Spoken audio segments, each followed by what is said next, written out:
This new Solo 3.0 Hunter build lets you cause complete chaos in endgame PvE. You'll be running around throwing knives at enemies while becoming an invisible ninja, giving you almost infinite abilities that you can chain between, causing crazy explosions that completely obliterate the enemy, buffing all your weapons from multiple sources, and overall this new build is going to completely own PvE activities to a whole new level. This build is variant friendly. Yeah, I made that word up. Basically, you can use the same setup, but with different exotics and mods to achieve pretty much the same initial build design. For example, if you want to be safer with invisibility, you can do that. If you want to run a golden gun instead of a Blade Barrage, you can do that. And we'll go through what the best exotics are that you can pair with this build, because there are quite a few. Now, if you like these build videos and you want to see more build designs like this, then I have a new Season 17 playlist down below that you can check out, which will have more builds in there as the season progresses through. I do cover multiple builds here on the channel every week, and I have been making builds like this for the past 4 seasons that you guys seem to be enjoying. But before we get into the build video, let's quickly check out our sponsor for today.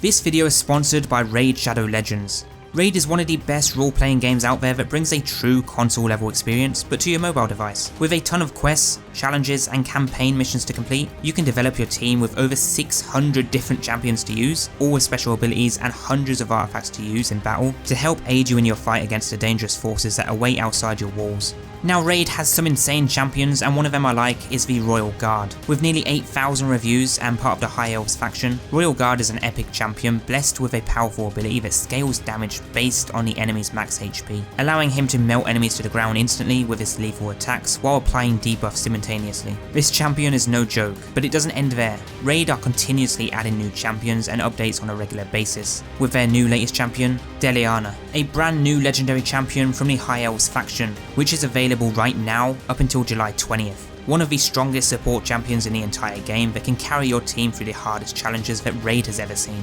This is the best time to get started in Raid, and if you click my link in the description or scan my QR code here on screen, you'll get a free starter pack worth almost $40. We're talking 3 champions at once: Mr. Accord, Tiger Soul, and Romero, plus 10 Magic XP brews, Force XP brews, and 10 Spirit brews. That is huge. You'll also be able to enter the promo code on screen here to get 50 XP brews to get your new legendary hero to the max level, as well as a ton of silver. All this treasure will be waiting for you here only for the next 30 days for new players, and it's that easy. Just click the link in the description and I'll see you in the game.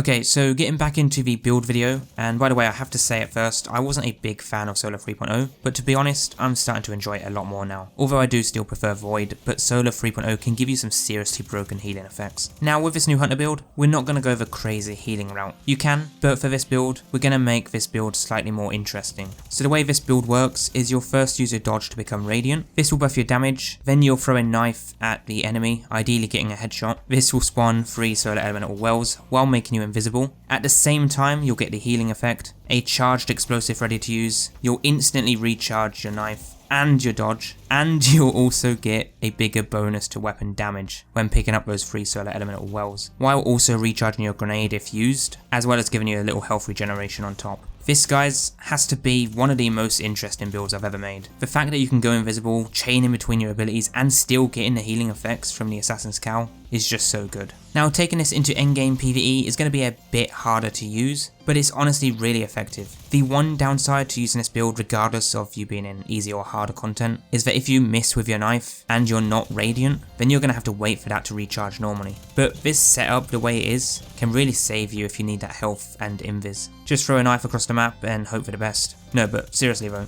worst case is you miss, second worst case is you miss the head, but it's not a huge deal. But if you hit that head, you're good. So getting into the setup of this build, and guys, there is a dim link down below if you prefer to use that as well. But for the loadout, you want to use solar weapons, and we'll get to why you want to use solar weapons soon, but a good option to use is the Death Adder, as it's a pretty good SMG, and it has the overload rounds. But if you want to use exotics with this build, good choices are Tiku's Divination, Sunshot, Eriana's Vow, Prometheus Lens, Sleeper, and Galley. There's actually a lot of really good options to choose from, but it also depends on what exotic armor you're using as well. Eriana's Vow with Lucky Pants is a really good combo, but the exotic armor choices are Assassin's Cowl, Celestial, Shards of Galanor, 6 Coyote, and the Frosties. Now, I haven't included this, but in the subclass, if you're using a Blade Barrage super, you can use the Star Eater Scales, because that, combined with this subclass setup, makes your Blade Barrage the best damaging super in the entire game. But for this build, we're going to be running the Assassin's Cowl, but there really are so many options to choose from, and guys, let me know what you're going to go with down below.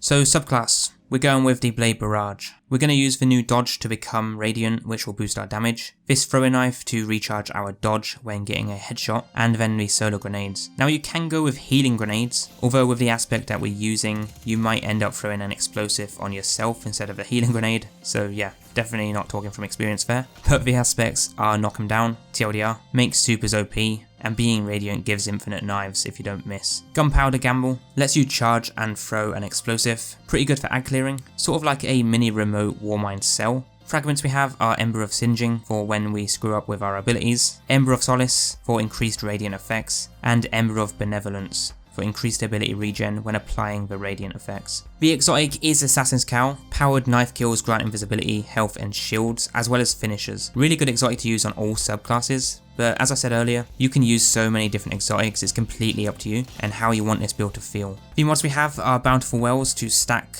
elemental well spawning mods, Well of Life to get health regen when picking up those wells, Font of Might to increase our solar weapon DPS, which is why you want to use those solar weapons. Melee Wellmaker to spawn elemental wells with our throwing knife, and another melee Wellmaker so that we can spawn 3 wells with 1 knife. Normal mods are Harmonic Siphon to spawn an orb on weapon multi-kills, along with our ammo finder mod. In the gauntlets, melee kickstart for when we miss with our knife, because it will happen, it usually always does, and then our champion mod to deal with the champions. In the chest we have armor of the Dying Star for damage resist and concussive dampener, our ammo scavenger in the leg armor, and then in the class we have distribution. Now if you're using seasonal mods, I would be going with the Overload Grenades, Withering Heat, or the Overload Trace Rifles, and even Flame Harvesting. So a few good options to pick from in the artifact, but the main stats you want to focus on are Strength, Resilience as it got buffed, and then either Mobility or Recovery. If you can consistently chain between a dodge and knife, then you really don't need Mobility or Strength, and even some of those mods. But for someone like me who has terrible aim, I definitely need it. So this build is pretty good in all types of PvE content, and I would use this in endgame a lot, but mostly as a solo player because you don't want your allies to kill the ads that you're trying to throw a knife at, or you're just going to be worse off if you miss. But if you're taking this into endgame PvE with a team, I would actually be looking more towards using Star Eater Scales to maximise the Blade Barrage DPS, but overall, a really good solo build to use for the Hunters this season. Now guys, that is your new Hunter solo ability build in Destiny 2 Witch Queen Season of the Haunted. Next, as always, be sure to check out the full playlist down below for more top, fun and insane builds this season for 2022. And whatever you guys get up to, have a good one, and I'll see you soon for the next video, because Warlocks,